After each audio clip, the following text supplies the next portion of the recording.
কি হলো? আমার কলিজাটা এত হাসছে কেন? কি? না মানে এত হাসতেন কেন? ওইদিকে দেখেন। তোরা হাসছিস? আমার কি যে বিরক্ত লাগছে, দম বন্ধ হয়ে আসছে। কিছু হবে না বেবি, যাও। রাজা হাত ধরে মিমিকে গাড়িতে বসিয়ে দিয়ে টাটা দিয়ে বাড়িতে চলে আসে। রাহুল ওদের হলে রেখে অফিসে যায়। পরীক্ষা শেষে মানু দেখে রাজা বাইরে গাড়ি নিয়ে দাঁড়িয়ে আছে।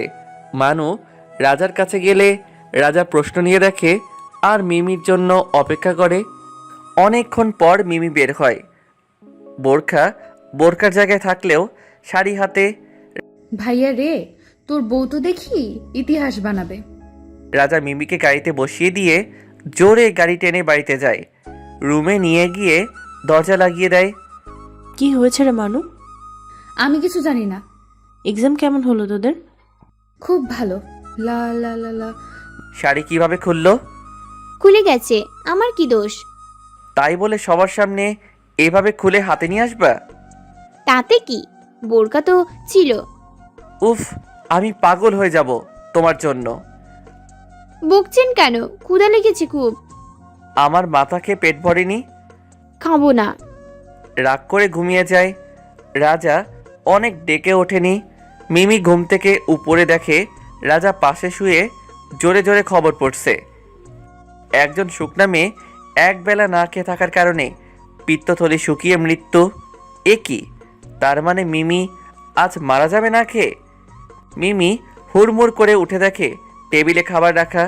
ছুটে গিয়ে খাবার খেতে শুরু করে। আমি এই প্রথম মহিলা রাক্ষস দেখছি। মিমি আর চোখে তাকিয়ে কিছু না বলে খেয়ে দিয়ে আবার শুয়ে পড়ে। খুব সকালে উঠে দেখে রাজার বুকে শুয়ে আছে। রাজা ঘুমিয়ে আছে দেখে মিমি জড়িয়ে ধরে একটা চুমু দেয়। যাক, কাল সকালে খেয়েছিলাম, আর তো খেতে বলনি, এতক্ষণ পেট ভরল। এমনি কি শয়তান বলি? ছাড়েন। বারে, আমি ধরলেই দোষ, আর নিজে লুচুগিরি করে সেই বেলায় দোষ নেই। হঠাৎ কলিং বেলের আওয়াজ আসে। রাজা অবাক হয়ে যায়, এত সকালে কে আসবে? দেখি কে, ছাড়েন। কে আবার? আবার দুর্ভাগ্য। মিমি গিয়ে দরজা খুলে দেখে খুব পরিচিত একটা মুখ। কোথায় যেন দেখেছে, কিন্তু মনে পড়ছে না। রাজা, রাজার মা, বাবা, মানু সবাই ঘুম চোখে আসে, কিন্তু সেই অতিথিকে দেখে সবার ঘুমসহ দুনিয়া ছুটে যাওয়ার মতো অবস্থা হয়। অতিথি দৌড়ে গিয়ে রাজাকে জড়িয়ে ধরে। মিমি অবাক হয়ে যায়। এই মেয়ে, কে তুমি? এভাবে ওকে জড়িয়ে ধরেছো কেন? রাজা ধাক্কা দিয়ে মেয়েটিকে সরিয়ে দিয়ে জিজ্ঞেস করে, কে তুমি?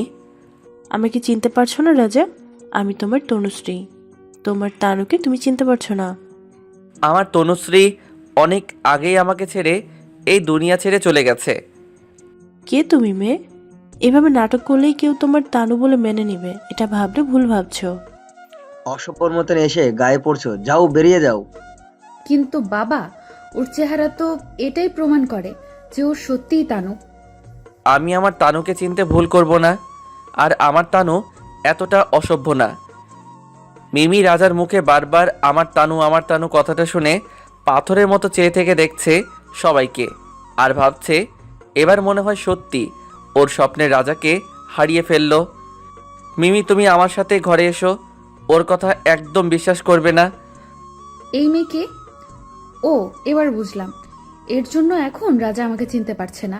আমি ওই বাড়ি ছেড়ে কোথাও যাব না। কথা বলতে বলতে তানু সোজা গিয়ে গেস্ট রুমে ঢুকে। রাজার মা, রাজার বাবা, মানু, মিমির মা সবাই বাধা দেয়, তবুও আটকে রাখা সম্ভব হয়নি। রাজা মিমির হাত ধরে টেনে রুমে নিয়ে বিছানায় বসিয়ে দিয়ে নিজে মেঝেতে বসে মিমির হাত দুটো ধরে। বিশ্বাস করো, তানু অনেক আগে মারা গেছে, আর আমি নিজের হাতে ওকে মাটি দিয়ে এসেছি। এই মেয়ে তানু হইতেই পারে না। কি হলো মিমি, তুমি চুপ কেন? আমাকে বিশ্বাস করো না? মিমি কিছুই বলছে না, অঝরে চোখের জল পেয়ে পড়া শুরু করলো। এ কি, তুমি কাঁদছো কেন? তুমি আমাকে একটুও বিশ্বাস করো না মিমি? রাজা উঠে গিয়ে ড্রেসিংয়ে একটা জোরে বাড়ি দেয়, সাথে সাথে আয়না ভেঙে রাজার হাত রক্তাক্ত হয়ে যায়। মিমি ছুটে গিয়ে রাজার হাত চেপে ধরে। এ কি করলেন আপনি? কত রক্ত ঝরছে, এখন কি করব আমি? ছাড়ো আমার হাত। মিমি ব্যান্ডেজ নিয়ে এসে রাজাকে জোর করে ব্যান্ডেজ করে দেয়। তুমি সত্যি আমাকে বিশ্বাস করো না? কেন করব না? কোথাকার এক বাইরের মেয়ে এসে আমার স্বামীকে নিজের বলে দাবি করবে, আর আমিও দিয়ে দেব নাকি? রাজা মিমির কথা শুনে একটা শান্তির হাসি দেয়। এই, আপনার মন আবার তানুর মতো চেহারা দেখে গলে যায়নি তো?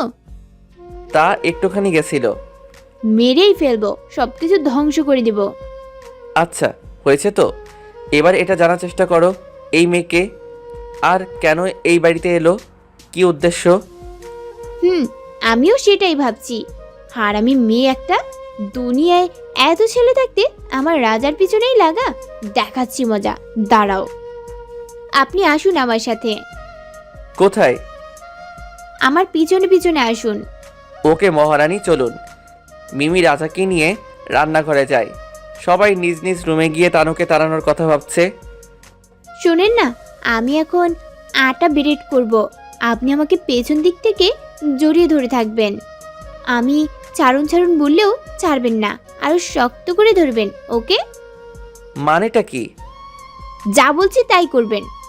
ওকে ডান। মিমি একটা গ্লাস ইচ্ছে করে ছুঁড়ে ফেলে। এ কি করছো? চুপচাপ নিজের কাজ করুন। রাজা মিমিকে জড়িয়ে ধরে। মিমির দুই হাতে হাত দিয়ে আটা মাখায়, প্রেম মিশিয়ে দিচ্ছে।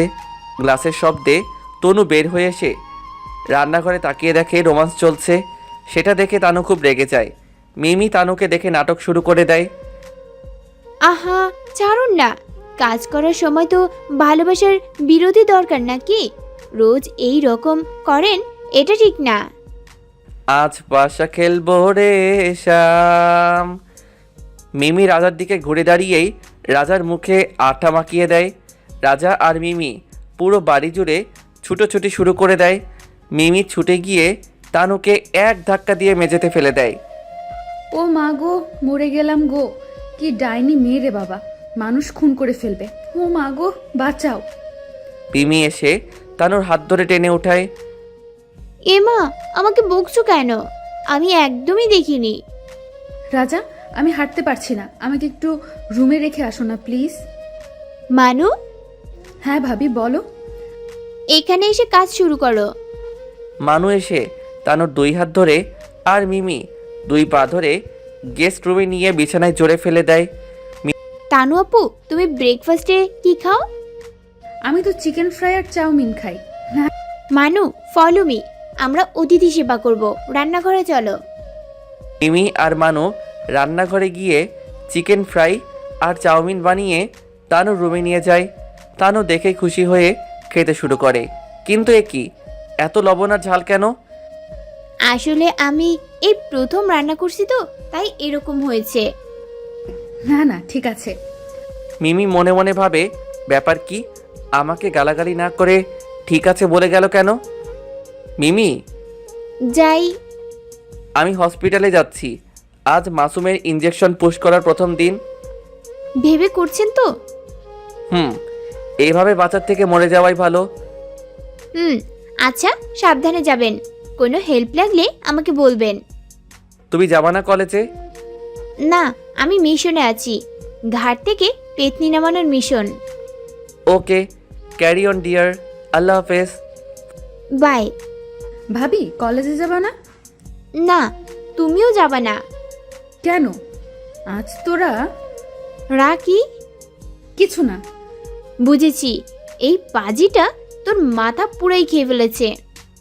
না মানে আম্মুকে বলবো? না ভাবি, না। ক্লাস ফাঁকি দিয়ে প্রেম করা? না, আমি তো। ফোন বেজে ওঠে। মিমি গিয়ে ফোন রিসিভ করে। মিমি, তুমি তাড়াতাড়ি হসপিটালে এসো। কেন, কি হয়েছে? এসো বলছি। মিমি কিছু না ভেবেই রেডি হয়ে হসপিটালে গিয়ে দেখে মাসুমের খুব খারাপ অবস্থা। টানা 8 ঘন্টা চিকিৎসা চালিয়ে পরিস্থিতি সামাল দেয়। মিমি আর রাজা বাসায় ফেরে না, হসপিটালেই থাকে। কারণ আরেকটা ইঞ্জেকশন দেওয়ার আগে মাসুমকে সুস্থ করতে হবে। এদিকে তানু বাড়ির সবার অবস্থা নাজেহাল করে তুলেছে। রাজার রুমে গিয়ে ঘুমাচ্ছে। সবাই আটকে রাখতে চেয়েও পারছে না। এইভাবেই 2 দিন কেটে গেল। মাসুমের দ্বিতীয় ইঞ্জেকশন দিয়ে রাজা মাসুমকে নিজের বাসায় নিয়ে আসলো। মাসুম এখন অনেকটা সুস্থ। মাসুম ভাইয়া কি অবস্থা? ভালো রে, তুই কেমন আছিস? আমরা খুব বড় একটা বিপদে আছি গো। কি বিপদ? তোমার সেই জেসিকা এই বাড়িতে অরেঞ্জ সেজে এসেছিল। অনেক দিন হলো চলে গেছে, ওর জন্যই তোমার চিকিৎসা এত দেরিতে হলো। ও ইঞ্জেকশনগুলো নিয়ে চলে গেছিল, পরে ভাইয়া আবার অনেক চেষ্টা করে ইঞ্জেকশন নিয়েছে। প্রায় 1 বছর সময় লেগেছে পারমিশন গ্র্যান্টেড করতে। আর এখন তানু আপুর মতো চেহারার কেউ একজন এসে আমাদের বাড়িকে নরক বানিয়ে রেখেছে। সত্যি তোদের ঋণ শোধ করার মতো নয়। কি হচ্ছে মাসুম বাচ্চা? আরে ভাবি, রাজা এসো, ভেতরে এসো। কি অবস্থা? ভালো, অনেক ভালো। তানু লুকিয়ে লুকিয়ে সবার কথা শুনছে। দরজার পাশে কেউ দাঁড়িয়ে আছে মনে হচ্ছে। সত্যি তো, দাঁড়াও দেখাচ্ছি মজা। মিমি তানুকে এক টানে বের করে নিয়ে আসে সবার সামনে। তানুকে দেখে মাসুম হাঁ করে তাকিয়ে থাকে। এরপর কি হয়েছে জানতে চাইলে সাবস্ক্রাইব করে পাশে রাখা বেল আইকনটি বাজিয়ে রাখুন পরবর্তী পার্ট মিস না করতে চাইলে। ধন্যবাদ সবাইকে আমাদের পাশে থাকার জন্য।